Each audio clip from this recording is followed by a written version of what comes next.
What if Magdalene's power wasn't that she avoided suffering, but that she remembered herself through it? Welcome to the Magdalene interview series, and I'm Melissa Keenan. I have with me today Jeannine Wand. We're so excited to jump into this conversation. Several points in the green room where we're like, wait a minute, let's just get into the conversation. Before I really open up the conversation, I just want to set the stage. And if you're new with us, welcome. I created the Magdalene interview series to widen the conversation around Mary Magdalene, around what medicine she carried herself, what medicine that she embodies and mirrors to us today, and how we can be more whole as we approach our lives, as we approach our leadership, as we approach our spiritual journeys.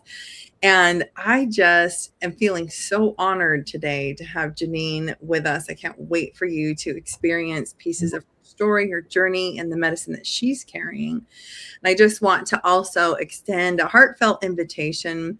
I created this series in conjunction with the Magdalene retreat that I'm hosting to the south of France, September 3rd through 10th.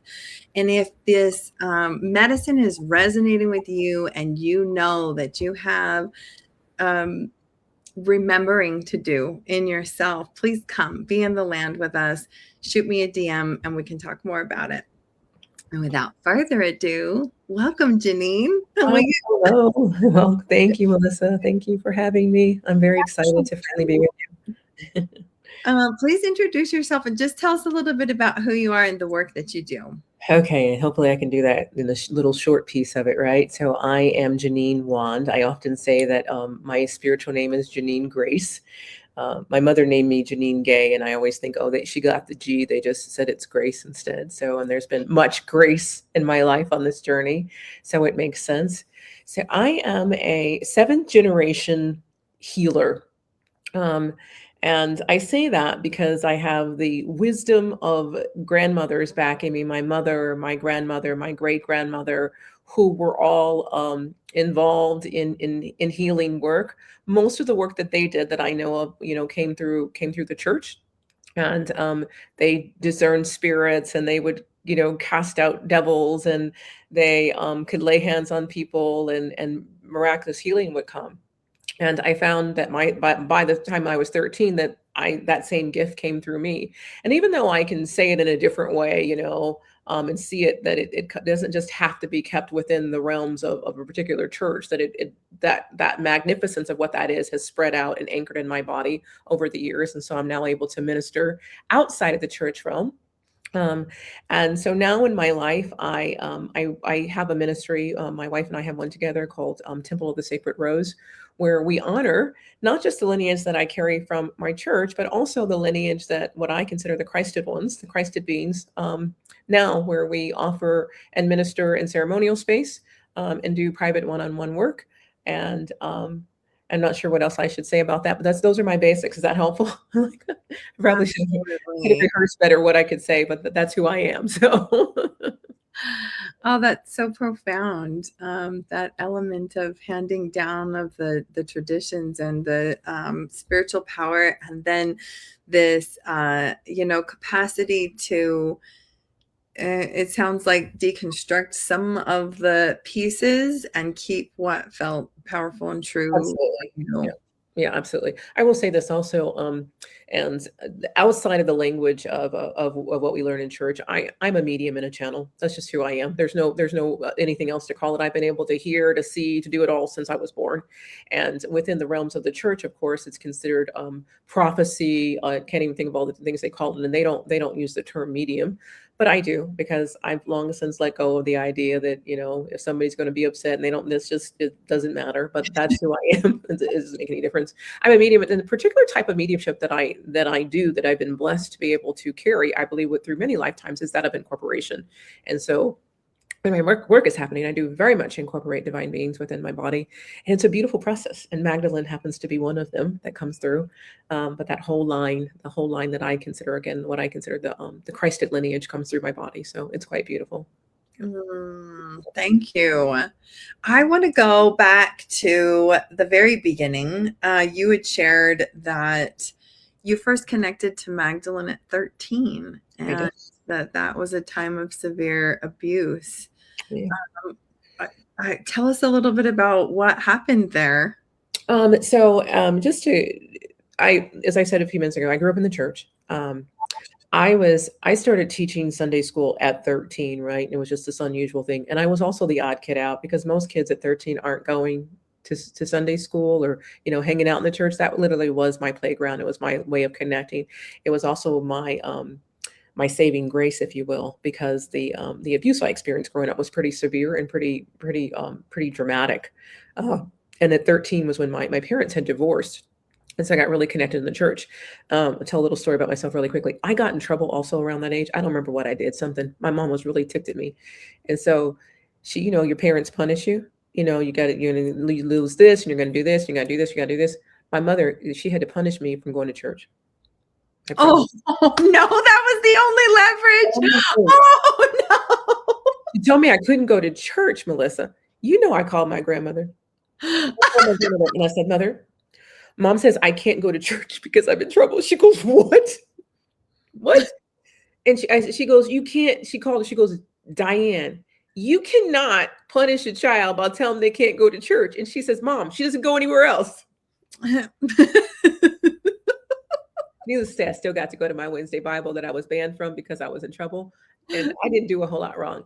It was during that journey, during that time, that I began to see and come into the wisdom, not deep wisdom, but this revelation about this woman who they called, said was this prostitute, right?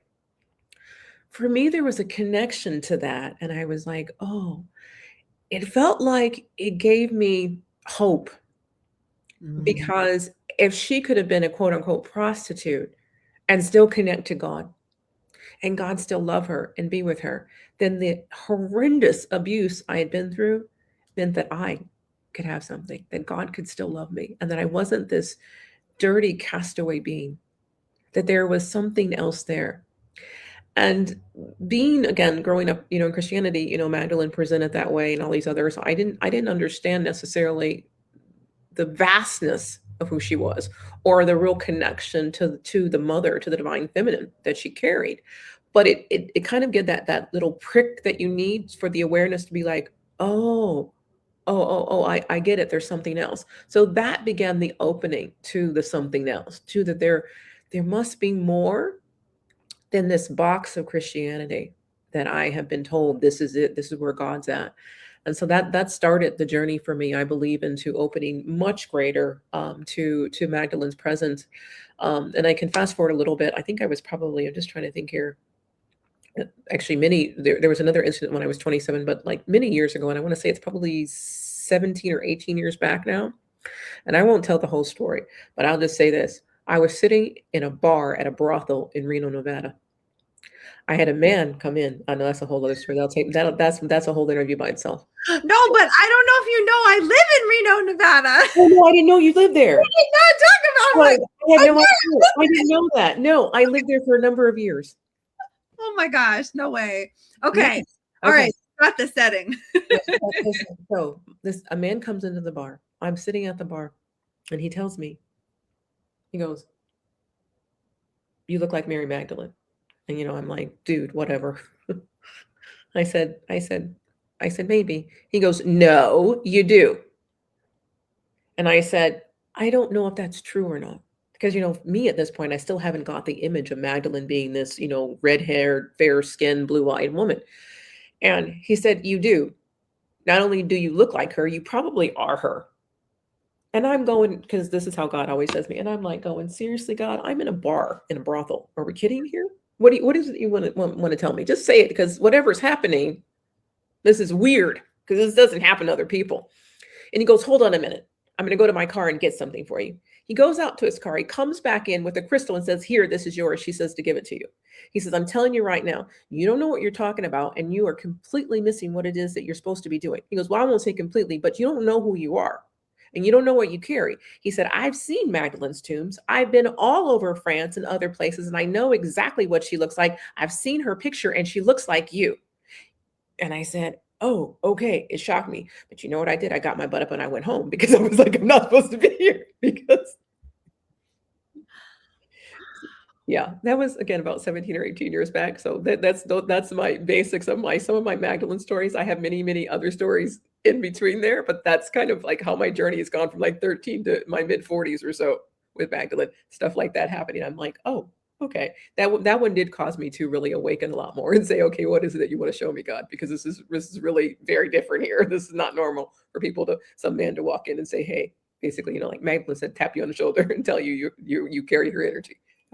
Oh, I love that. There's like so many layers. I'm like, oh my gosh, I gotta slow this down for a minute because this is one of these places that many might say that nothing divine is happening here. And then as I have gained closer proximity to sex workers and this sort of thing, I have learned a totally different story. There's a lot of sacred stuff happening there, It's like so sacred, it's unbelievable. life People don't even understand. the depths. It's like, I mean, yeah. So, and to have had that initial connection simply because she was falsely called, right? A Yeah, prostitute. yeah. And then to have this, like, it just, I've always been so thrilled by this idea that, like, you don't know who the angels are. You Like, don't it could be anybody. And here you are, and here comes in this total stranger in the most unlikely place, know. and it's like, hey, like, oh my goodness, especially knowing that you do a lot of work around remembrance. So I wasn't going to go there quite yet, but I think we ought to. Yeah. Some of the work you do is around remembrance. It You want is. to do It that? is. I would say literally everything that I do, you'll hear me speak it. You'll hear my wife Hillary speak it. Remembrance, divine remembrance of who we are. That I think is the key for everything. If we could stop all the bickering and all the arguing and ask our souls to simply please remember.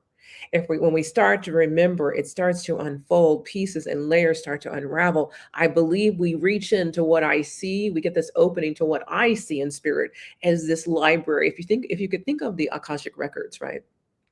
In spirit, it comes to me, and I've seen it and I've been there a few times. It's like this rose library, right? It's the ancient teachings of these divine beings. If we could see into there, you ask to remember and to open your books of this ancient library, right? As we remember, I see these books opening, and you begin to see, oh, I see who I am. I see where my DNA hasn't opened.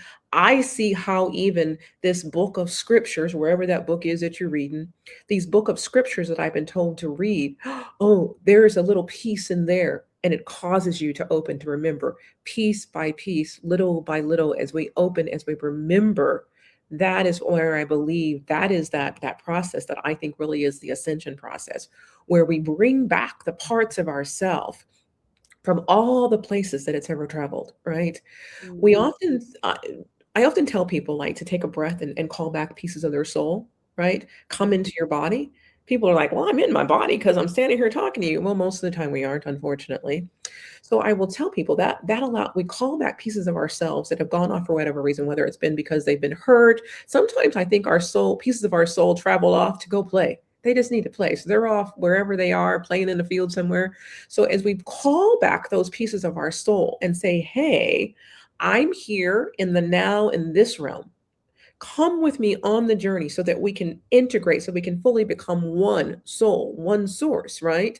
That is the remembrance. That is the awakening. That is the true connection process, if you will. That is where we are all trying to get to, where we want to get to. That is the ascension. That is the connection of the self to the self again, the wholeness of the self, the remembrance of that. And as we connect to the remembrance of the self, the sacred self, that allows us then to make the connection back to the divine. And I see that place as the wholeness of the divine connecting back to the divine mother. That is the sacred union of the soul. That really is it. mm, Once we have hit that piece, then yes, we can attract others in and connect with another soul and create a sacred union with two souls coming together. But it really is the oneness and the wholeness, the remembrance of one soul knowing who they are. That's the divine remembrance of all of it. I love the even if we just kind of break it down to the most simple form, like my work as a publisher is simply to help people remember the beauty and the inspiration that is in their lived experience. Yes. And it starts there, but it's amazing how like it's never done. Like There we go. always more, and it's so beautiful, and that's true for every single individual. And it was just earlier this week, I think, on this show that somebody said, it was Deidre, it was my retreat co-host on the Yes. Black Madonna show, where she said, I think that it's our fragmentation that has people showing up in leadership and in ways where they're doing so much harm. It's Mhm. being so freaking fragmented. We are so disconnected from who we really are that we're showing up and doing all kinds of nonsense. And so this work matters so much. Um, Does. I don't think people realize how fragmented they are. I really don't. I think most people don't realize it. They have even if they have a tad bit of awareness around it. And then I think also because of the psychological component to it, when we tell people they're fragmented, they think we're saying, "Oh, you got some mental illness." That's not it. Most of us are fragmented. We are.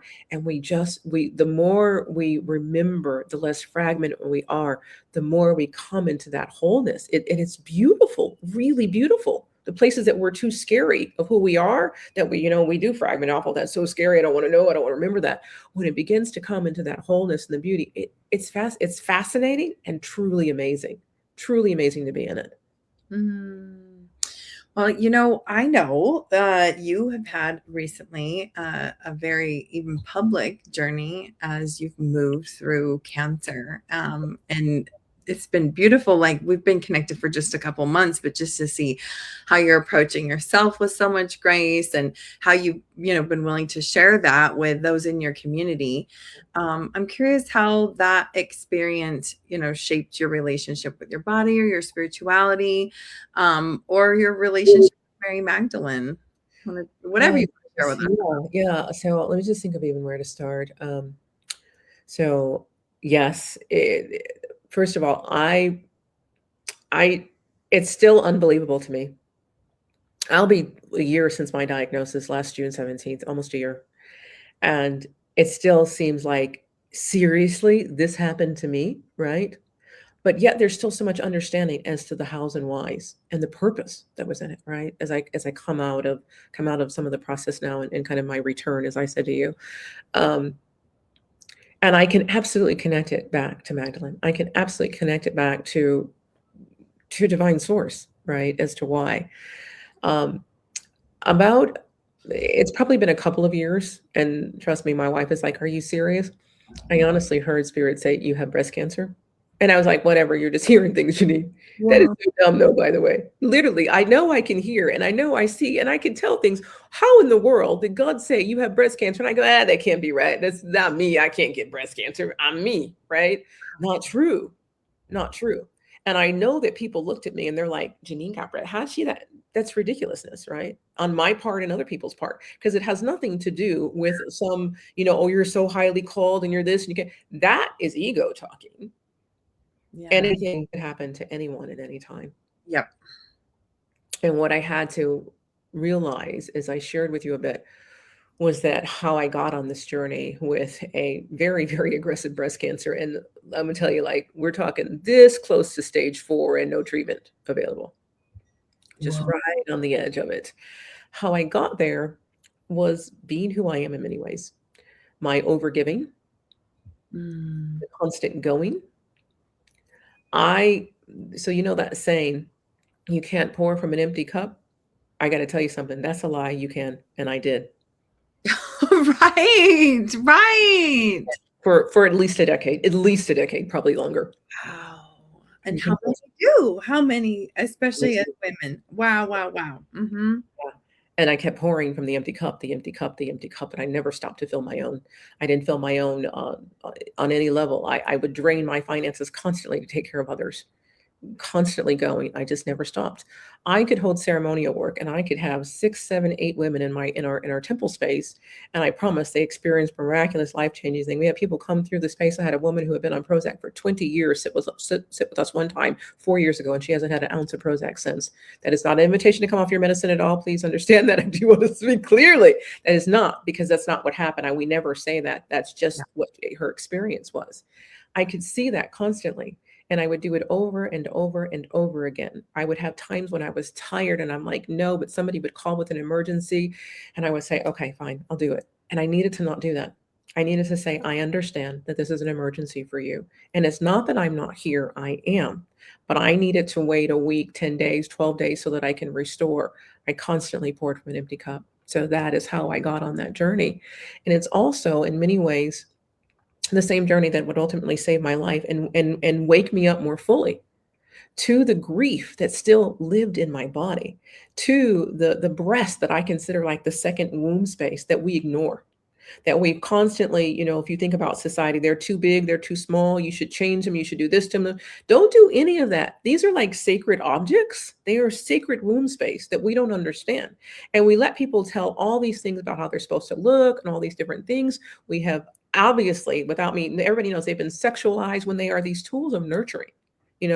Cover them up. What were you doing? For shame brought to us, all the things carrying that in our body, that kind of grief is how I got where I got to. And I know it and I understand it. And so through the journey over the last 10 months or so, and again, probably, I know before my official diagnosis, I went deep in spirit. I remember one night, just my wife and I sitting, and we live in our temple, in our home space. We were sitting probably 2 months or so before I was diagnosed. And this is probably one of the most intense moments I've had with Magdalene. It was beautiful. And I, don't have an explanation for it. And I stopped trying to explain things a long time ago. My wife was sitting in front of a picture that we have of Magdalene. And I came next to her to sit. And the next thing that I realized was that I was no longer using my right hand. Some of these things take me a minute, by the way, because even all the years, I'm almost 58, even all the years of doing the work. So I'm like, oh, that's what that is, right? So I'm using my left hand to do everything, all my stuff. I'm serving, I serve a medicine called tape, and I got my tipe in my hand and I'm serving with my left hand. I'm right-handed, y'all, serving with my left hand, doing everything. My wife goes, you're serving with your left hand. I go, oh, I am. Don't know why.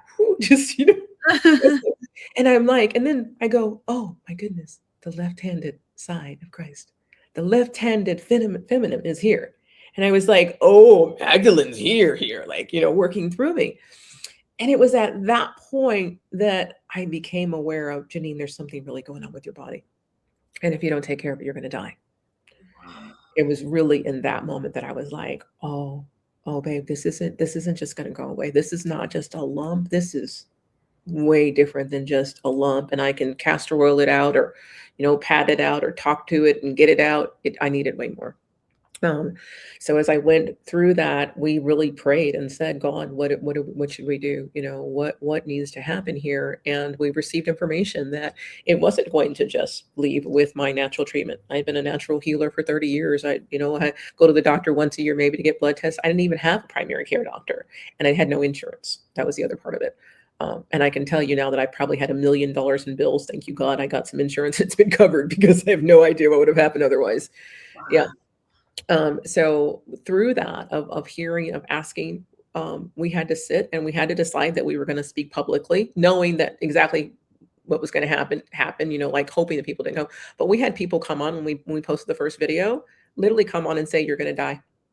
You're going to take chemotherapy. What are you thinking? You're going to die. You're going to do that. So you're supposed to be spiritual community. Oh my God. Yeah. Call me, get on my phone saying, oh, I heard you're only doing conventional medicine. Just the wackiness of it all. And it didn't matter, because I know when spirit speaks to me, when the divine speaks to me and speaks through me, they always tell me exactly what it is that I need to do. And so when I got the message, you will need to go through chemotherapy, it was hard and I cried and I didn't want to do it, but I knew that I needed to anchor in. So as we began to prepare my body for the journey, we made signs to go throughout throughout the room that I'd be in for the infusions. And we made them through Magdalene's line. Uh, I didn't even think about bringing someone with me that says like the Magdalene flame and things, prayers to her and prayers to the whole lineage that we posted all over the room. Every time we'd go to my treatment center, we put them up. People would walk in, and I promise this every time, they would go, do you all have essential oils or something on? It smells amazing in here. We had nothing on. You can't wear anything. They'd be like, what's going on in here? And they go, what are those signs? And we're like, oh, they're just from our spiritual tradition. And they would read. There is a treatment that I had, and please slow me down if I'm telling you too much or talking too fast. I'm just absorbing. Okay. Because I know it's a lot and it's limited. So there was one of the, I did 12 rounds of a particular chemotherapy, and it's huge. It was harsh. When I got to the last 4, I was like, I don't want to go. I'm tired. My body hurt. I don't want to do it. The last 4, I'm just going to say this out loud. Then we're going to cancel it out real quick. They call it's adriamycin, but they call it, everyone calls, you'll see it everywhere. They call it red devil. You'll have women, I've seen hundreds and hundreds and hundreds of women say, oh, I got to take the red devil. I do not know why we don't think about what we're speaking into our bodies. It matters. Yeah. It matters. So I had seen that months before I even started. So I'd automatically said, I will not ever call it that.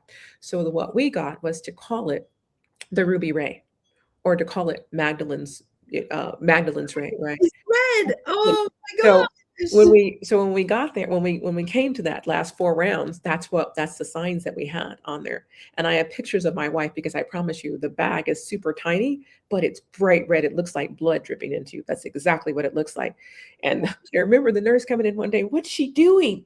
Because my wife would go over and take the little bag they have off of it to cover it from the sunlight. She would lay her hands on it and speak into it, right? And speak Magdalene's name and healing into it and cover it, right? And so we called it the Ruby Ray. The Ruby Ray coming in, and that's how I received it and came through it miraculously. And I know I came through it miraculously. Even my oncologist, she goes, Jeannine, you look really good for what you're going through. And I said, thank you. I understand that. So.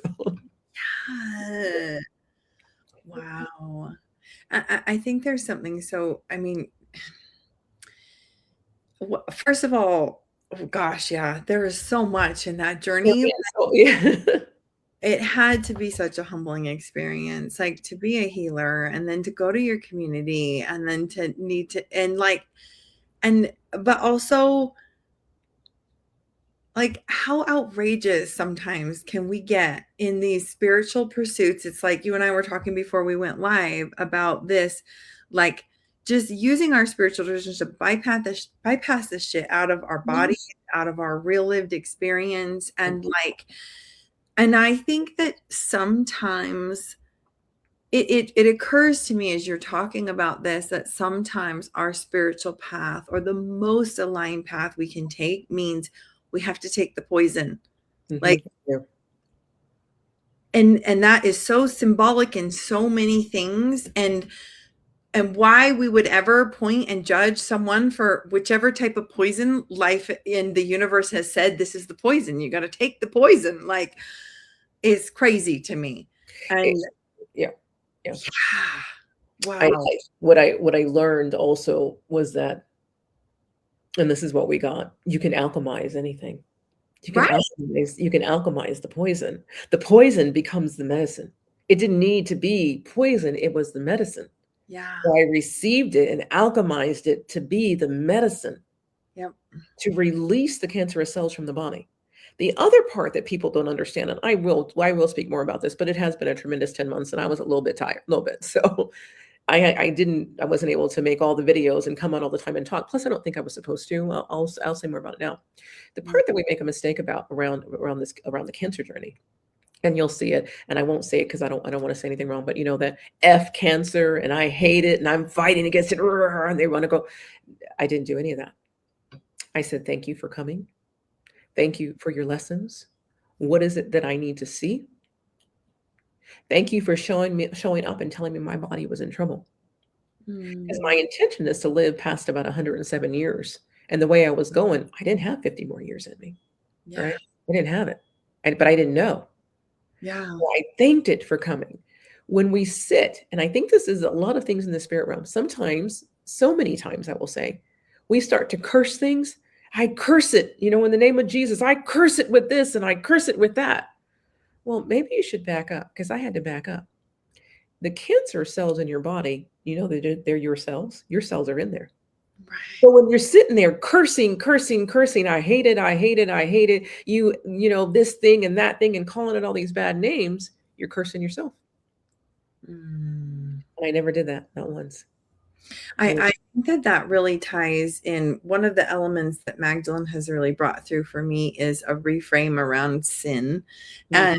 And this reminds me of that in that way, that it's like when I started to, open up my perspective and see these different reflections from Magdalene, it was like nothing is actually like bad or wrong, or whatever. Everything is asking to be healed, asking misunderstood, asking to be understood deeper, asking to be leaned into with compassion and love and grace, and sometimes suffering or whatever it is. And so I love that, because yeah, like when we, even I recently heard this definition of the word demon that was something about emotion. I want to say it was Latin or something, and I was like, oh, how fascinating. Like Right. only we as humans would like label our emotions, to the point that it becomes this whole embodied thing that's so wicked and scary and awful. And when really it's just something begging for some Begging love. for love and attention, and that's what I found. I would say that even as you bring up the idea, of demons and the emotions and stuff, I believe that even when you read again scriptures, to me, there's value in them, and there's some things I know that have been switched, convoluted, and changed a zillion times, and so I have to really present it how it comes through for me. When you look at the passage of the Bible where it speaks of what we believe to be Magdalene and Yeshua and him casting these 7 demons out of her. I don't believe that that's actually what they were. I believe it was an opening of the what we see as the first chakras, the first 7 layers of that, and him helping to open that. I truly believe that this woman walked hand in hand with Yeshua, that they were each other's counterparts, not some like, and she was back here and oh, this woman, she, he had to save her, all the stuff we hear. I believe all of that is so that we as carriers of the divine feminine, right? Men carry it too, but as these particular embodied women, that it is just to keep us from our actual power. And all the times where we go around cursing or cursing ourselves or thinking everything is a sin, all the things they'll tell us is sin. Because it took me a long time when I came out of the church to stop being scared, right? Especially growing up Pentecostal. Everything's a little scary. Everything's a demon, right? Yeah. And so it took me a long, long, long time to come out of the fear of sinning, right? Oh, I could be sinning, and then what's going to happen to me when I die if I'm sinning? To come out of that fear and to really look around and embrace and see how many things were really the same from my church growing up to what I was seeing in the spirit realm. You just put a different label on it. And just because I'm doing it this way doesn't make it evil, doesn't make it sin. And to learn that, to understand that, to learn our sexuality is not sin, even though we are taught that, Thank constantly taught that. goodness. They say, oh, Christ never sinned. He didn't have any, he did never touched a woman. He wasn't nothing sexual about him. That then says that sexuality is wrong. And that's just not the truth. Mm. Sexuality it's like the divine power rising up in the body, right? When we learn how to open to it, to see it, to, I don't want to say use it properly because that's not the greatest word, but to understand the connection. I don't have another word right now. I do apologize. That is like a huge lie that sucks our power away. And the same goes for, and I'm going to say this gently, the same goes for these spaces that are supposedly acting on some spiritual level, that act as if they sexuality where, and I don't know if you've seen this and been in those spaces, but where the sexuality is like constantly telling you to open on a spirit level, open, open, open, open on a spirit level. That also is a problem, right? Because it's the same thing. It offers the same thing where it's draining the spirituality. And I won't use the word that sometimes they use, but when you get into spiritual space and they're like, just open, open, open, get your womb space open, open, open. It's the same thing. It's a draining of spirituality. It is a draining of your divine resource. When in spaces, and again, it's going to be what it's be. I see it a lot in spiritual circles. I've been around a long time where they see that the more partners you have, if I'm polyamorous, I'm this, then I'm more spiritual than you. That is also a lie that drains you spiritually. That Right. drains you spiritually. You're just given. It's the same thing. You just be wherever. It's not that it's sin. It's just that it's just not the truth. Your womb space, your portal. I always say that when we look at the pelvic, when we look at the pelvic floor in the realm, the outer realms of our body, this area here is like the vestibule of the church, Mm. the vestibule, the inner corners. That when we keep opening it up, if you're at the church, it doesn't just keep allowing everybody into the vessel, into the temple space. We are taught through some of these spiritual groups, oh, just open your womb space and be there. And that's where all the beauty is. And that's where you'll attract all the magic and you'll have so much money. I think it's a siphoning of our energy. I think it's a siphoning of it. And we just are unaware of it. And it's sad because we're really seeking to get a hold of our spirituality and we're seeking to remember. But I believe that some of the same energetics that causes us to close off, oh, and if I have sex, I've sinned against God, be like this, is the same energy that causes us to be open. And either way, it's siphoning and taking our energy away. And yeah, and in my experience with all of this, that the most important thing you can do is find out what is in your alignment. And like the more that we really come in tune with that inner yes and that full body yes and that full body no, that is your perfect, and that work is also never over.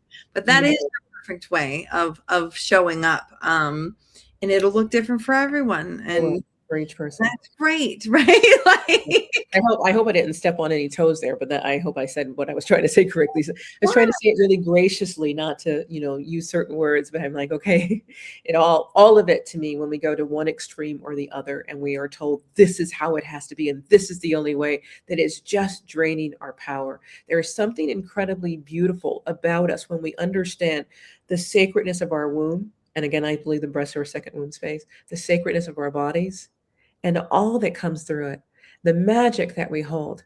When I see people and I work with people and I see the what I call the activation fully turning on, like what I consider the 13 stranded Christed DNA, Melissa, the magic is just there. The remembrance is there.